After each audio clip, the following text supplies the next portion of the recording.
won that fight. Yeah, no, he's thing is, he wasn't the top of our list. There was a lot of, not a lot. It was 2 or 3 guys that we had above him that were, probably the media would say is more accomplished and more of a threat. But he's a difficult guy to fight. He's very awkward. He's throwing punches from every angle. But we got to figure it out. We got to figure it out. We got to figure it out, and I plan on doing that. I prepare myself. It's probably gonna take a few rounds to slow him down and tame him, because again, he's gonna be coming from every angle. He's just awkward. So I gotta stay disciplined and locked in. But I'm gonna continue to have fun while I'm doing it. And I think we're gonna be fine. Does that awkwardness make it more dangerous than maybe typical fighters? I mean, it's just different. I don't know if he's more dangerous, just different. Just a different set of challenges. But again, I've always wanted to be a fighter that makes the adjustments. It's a challenge. Like when I look at him, like, okay, this dude is not straight up. He's a little shorter than me. He's swinging from every angle. You think he's going down. He's coming back with a haymaker. You got to find an answer. You got to find an answer. And we plan on doing that on Saturday. It's funny because veterans, man, you got to be careful with veterans, because one minute they talk down about you and the next minute they want to praise you and say you're the greatest. We're not falling for that. We're focused and we're locked in and we're ready for war Saturday. Hey, Ward, I seen you're back at light heavyweight, second official fight at the full weight. In the Olympics, I heard conflicting stories of why you went to light heavyweight. Could you clarify why you left 168 in the Olympics? And yeah, the weight class that I was, the weight class in the amateurs was 165. So I moved up because the way the qualification process was back then, I thought I was going to grow in that year. Verse thought I was going to grow. I didn't grow, like I thought I was going to grow. And then I had a cousin at 165, Danielle Livingston. He didn't make it, but, we didn't want to fight. So it was kind of twofold. And Verse he's never had a problem putting me in with bigger guys. I've shown in the gym and in fights that I can fight bigger guys. So I just didn't grow, man. So I'm, going to the weigh-in, drinking, 16 ounces of water, 2 power bars and a banana just to hit 170, fighting guys at 178. But we found a way, man. You got that medal. We found a way. Or do you feel having to somewhat justify fighting Alexander Brand? I don't have to justify it, man. I don't. It's a difference between what me and my camp are saying versus what is out there and what people are saying. I don't have to justify anything. I don't. This is who we're fighting. How do you take to them? Man, God bless them. They have the option to tune in or not tune in. They have the option to write positive about it or not. I don't know. I'm telling you, the last 2-3 years that people like to bring up, I've learned a lot, man. I've grown a lot. I'm not getting involved in that. That's the pig pen. I'm not getting dirty with that, man. They can say and do what they want to do, man. It doesn't affect me at all. I have an article out today on the website Undefeated. That's the first article I've read about myself in probably 4 years. I don't read it. And some people get offended, oh, he thinks he's better. No, I don't read it because I got to stay in the middle. You could have written something crazy about me. I would never know unless one of my team, which they do, they read stuff and keep me abreast. And they keep me abreast. But I'm just, man, I've got to the point where you don't have to write positive about me. I'm smart enough to know if this guy has it out for me. An objective writer is going to write objectively. He's going to be fair. If you get the sense that somebody or a certain entity is not being fair, you understand what that is and you deal accordingly. I'm not going to fight that beast, right? So I keep moving. You do what you do. Man, no hard feelings. I'm going to move on. When you get to the point where people don't have to write positive about you, then you're growing. And this is the thing, though. If I do something or if I don't perform well, and hey, write what you gotta write. I'm not saying you always gotta be positive. When you get the sense that it's something personal and it's never anything good, you just gotta chalk that up and keep moving, man. Enjoy your life and maintain your peace. Why is the American fighter criticized so much, and then you have Golovkin fighting the same guy that he criticized the fighter? Man, I think you know the answer to that, man. The way you phrase that question, I don't really have an answer, man. I can't. I don't. I got a boxing question. What does it take as an elite fighter in the ring for a skill level to succeed on your level? Man, I think it's tough. It's tough, man. A lot has to go right to be successful at any craft. First and foremost, I've been blessed with some kind of ability. And I think just the hard work, along the way just got me over, man. I really do. You know, I can't cheat myself. I can't cheat God. I can't cheat my team. Like I said before, you beat me, it's not gonna be because you were better shape than me. I got tired or I wasn't focused. Like those are staples. Like we gotta be focused. Mm-hmm. We gotta be in tip-top shape. Yeah. You know, we have to be physically ready, emotionally ready. Like if those things are intact and you get me, I can sleep good at night and say, man, he got me. But you just gotta work, man, and the work don't stop until you stop. Yep. I don't care what job you have. You a reporter, you a news anchor. It doesn't stop until you stop doing that craft. Because as soon as you stop, there you go. Now, being a fighter who hasn't taken a loss in quite some time, how do you talk to like people in your stable, like the Amir Khans? Wolf had a comeback after a loss, great performance. Berto had a great comeback win versus Ortiz. So how do you talk to him about handling a loss since you haven't? I mean, I remember what it feels like. I remember what that sting feels like, first and foremost. And then, you know, we understand that's part of the game. You know, it's part of the game, and you know it can happen to anybody. It can happen to anybody. So, you know, never get the big head and feel like you're untouchable. I think that's number one. And you just, you know, it happens, man. It happens all the time in the sport. So just try to lift each other up, keep each other encouraged, and just because I haven't lost in a while doesn't mean I don't need encouragement. You know, I need them guys to lift me up sometimes in training camp and stuff. And I mean, Berto just came out for 2-3 days just for no reason, just to be around me, keep my spirits high. I've been in camp 8 weeks. You know, I'm grinding. He knows what that feels like. So to see another brother who gets it, who understands what I'm going through, it lifts you up, man. It helps you get through. Now, stablemate Berto, if he does fight Danny Garcia, what do you make of that fight? Early thoughts? Oh, that's a great fight. That's a great fight, man. That's a great fight. Yeah, that's a great fight, and I think that'll have a great outcome. You know, all the marbles, belts on the line. Yeah, I'd love to see it. Or being undefeated and now having Mayweather retired undefeated. Few fighters have lost their undefeated record. Do you feel that they learn to appreciate it a little bit more, being what you and Mayweather have accomplished so far? Staying undefeated, is that important to you? Of course. I don't want to lose. I don't like to lose. Yeah, if I can keep that 0 forever, of course.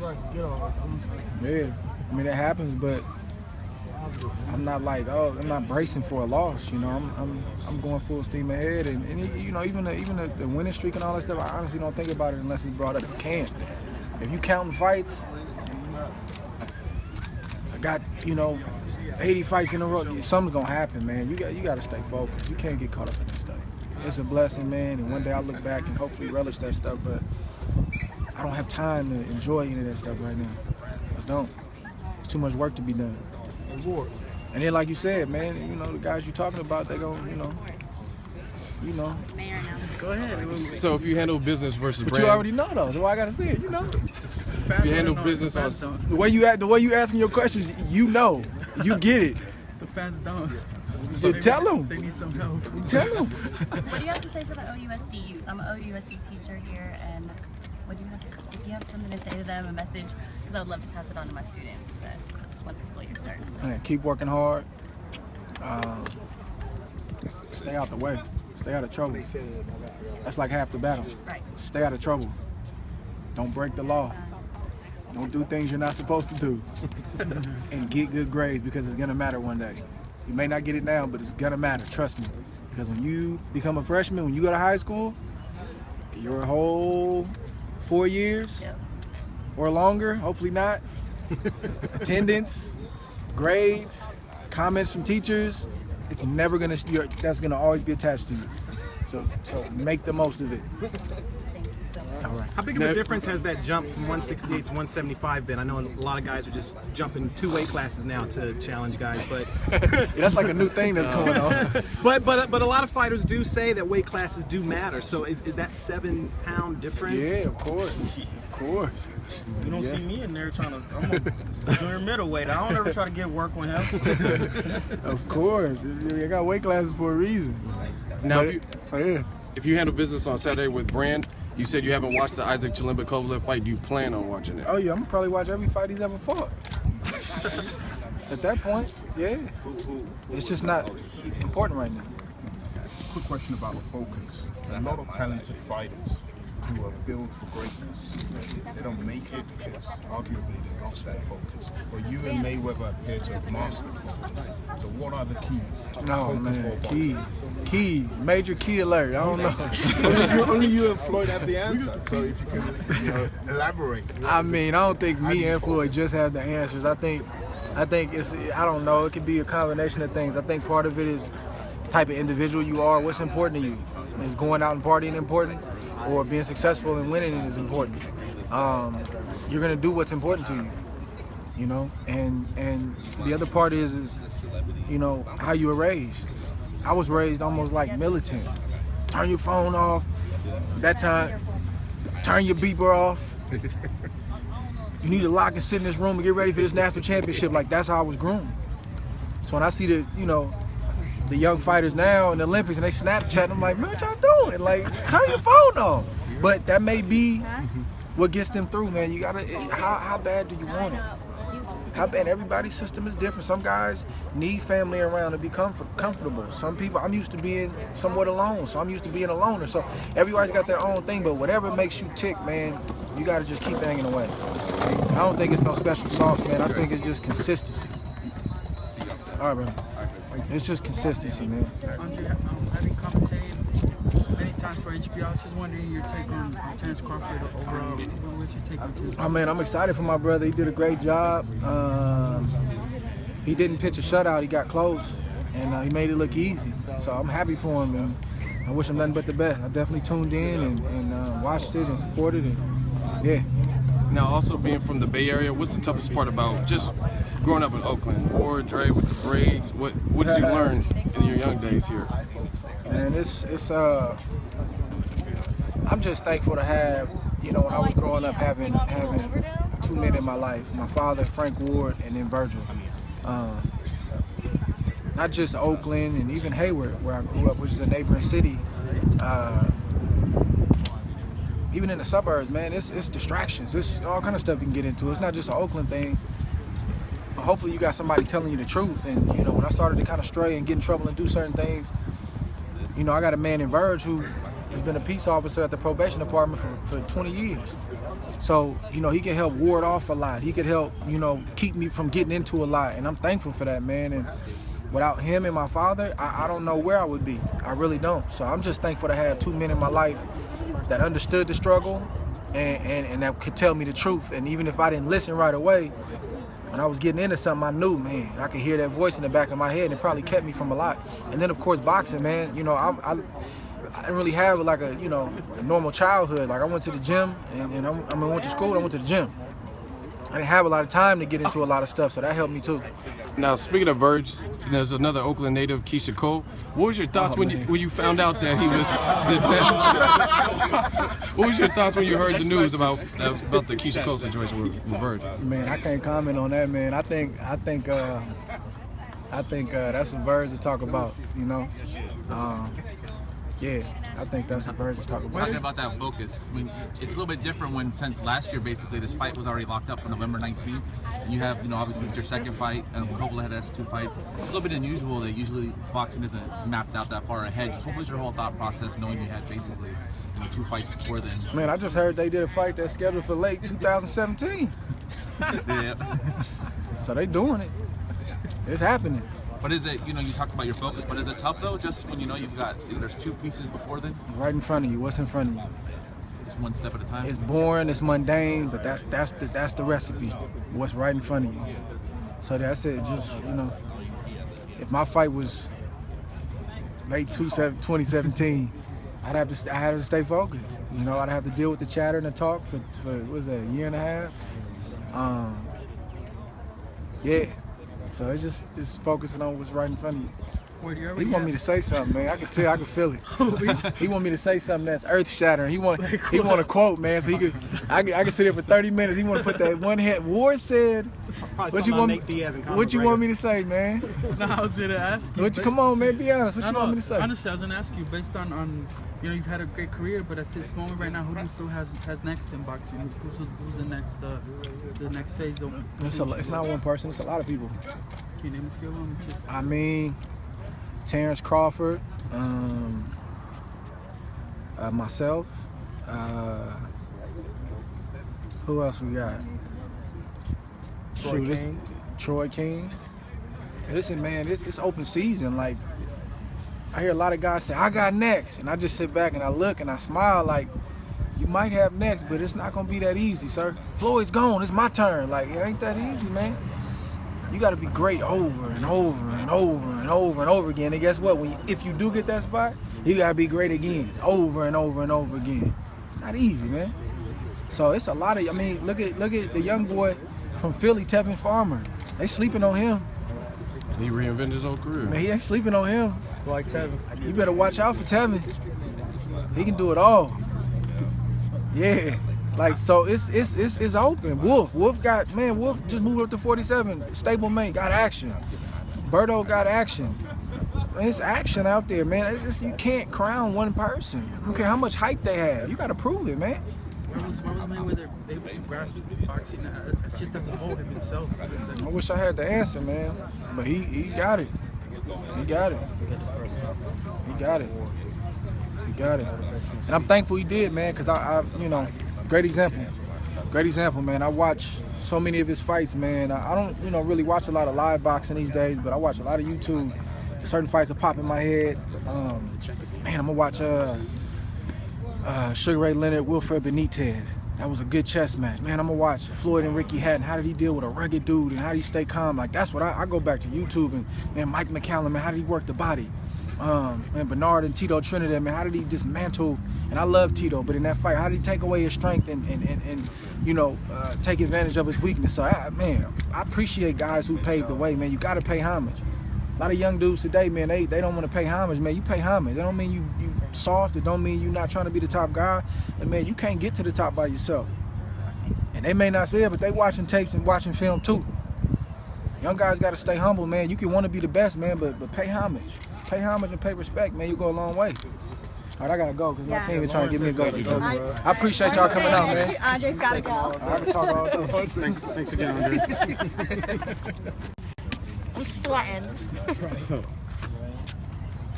Troy Lauren said it's time to go. That means it's time to go, bro. Like 25 minutes. 10 minutes, like 10 minutes ago. Everyone's making. See, I don't. If I leave early, then they gonna say, "Hey, he's stuck up." what they gonna say? You know what they gonna say? Yeah, what they gonna say? They gonna say something? They gonna say, "Hey, man, Dre think he his own hometown. He turned his back and walked away." You know.